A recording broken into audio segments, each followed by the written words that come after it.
The question we have is the product price of a product in a shopkeeper's raises. Is PA. Shopkeeper raises the product by X% and then offers a discount of Y% on the raised price. The discounted price again becomes P. Okay. So price of the product was P. Okay, and the shopkeeper raises and it comes to P again. If Y is the difference between X and Y, then find X. So it's a completely variable based question. It's very interesting. So price of the product P, price after raising the product by X% is 100 plus X by 100 into P. Okay, so price after raising price by this person. So now price after giving a discount of Y%, price after discount of Y% is 100 minus Y by 100 into 100 plus X by 100 into P minus, because it's a discount. So according to the question, X minus Y equal to Y. So that means X minus Y equal to Y, that is X equal to 2Y. So whatever the value over here, so that is the double.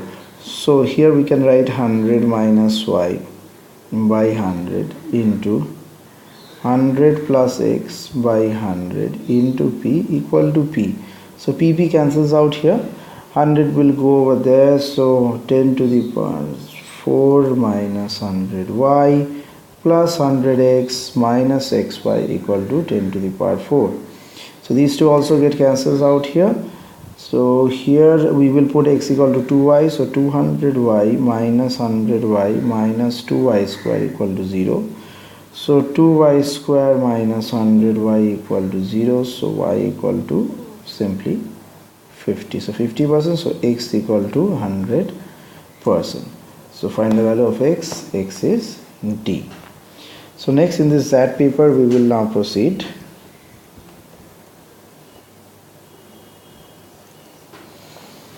It's a mixture based problem. A mixture comprises of water and liquids A and B. The volume of water is 1/3 and the total mixture and the volume of the liquids is AB are in the ratio 5:3. Okay.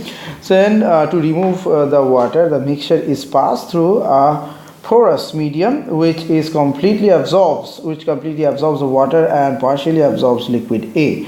Altogether the porous medium absorbs 200 ml of the initial mixture. If the ratio of the volume of the liquids A and B and is the residual concentrated mixture becomes 7:9, then find the volume of the water absorbed by the porous medium.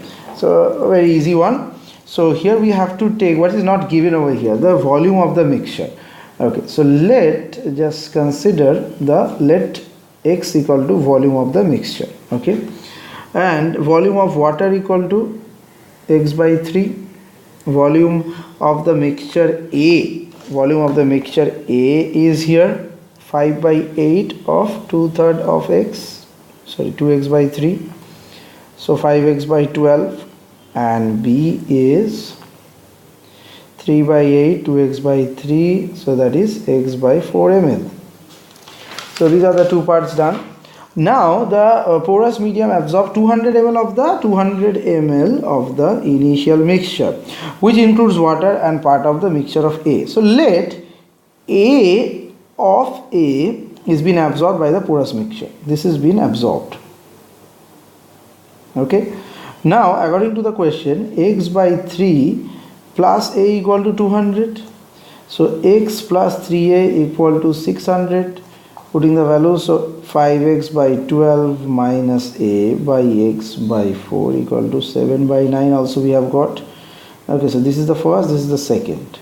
Now let me add a page over here.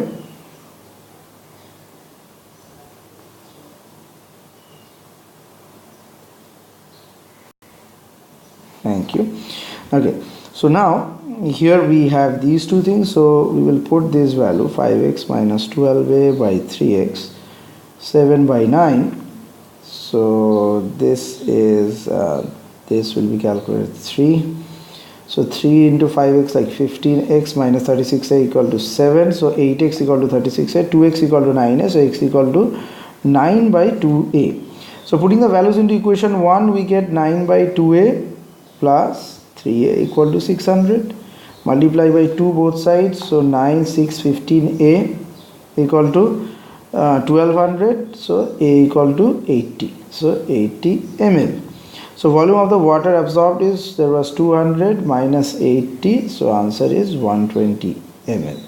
If you get back to the question now, then the answer is option number E. Next one. A coin of radius 3 cm is randomly dropped in a square floor of square shaped tiles of sides 10 cm each. That's good. What is the probability that the coin is land completely within the tile? In other words, the coin should not cross the edge of any tile.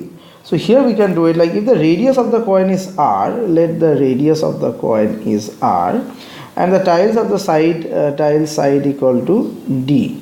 Okay, then there is a small square of side 2r, small square of side obviously 2r, in which the center of the coin can fall without extending beyond the square tile.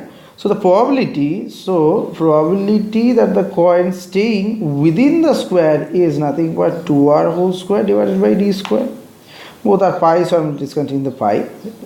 So at d equal to 10, and r equal to 3 as they are provided, we can put like 2 into 3 square, 10 square, so 6 by 10, that is 0.36. Okay, so there is only 36% chance that this will happen, that the coin will not cross the edge of any tile.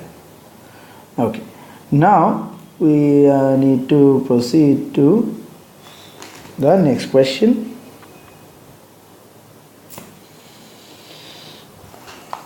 It's a mixture based question, not completely mixture based, there is a one part of perimeter also. It takes 2 liters to paint the surface of a solid sphere. If the solid sphere is sliced into 4 identical pieces, how many liters will be required to paint in all the surface of these 4 pieces? Okay, may seems the same, but remember that in the surface they create some extra surfaces. So surface area of a sphere we know is 4 pi r square. So it takes 2 liters to paint 4 pi r square. So total surface area, now solid squares are sliced into 4 identical pieces. So there will be like 2 into 4 pi r square. This is the new surface area, so 8 pi r square. So paint required for 8 pi r square is, previously it is 2 by 4 pi r square into 8 pi r square, because it was 2 liters for this and 8 by 4. So these two are gone, 4 to 8, 16 by 4, that is 4 liters. That's it. So 4 liter new paint is needed. Thank you.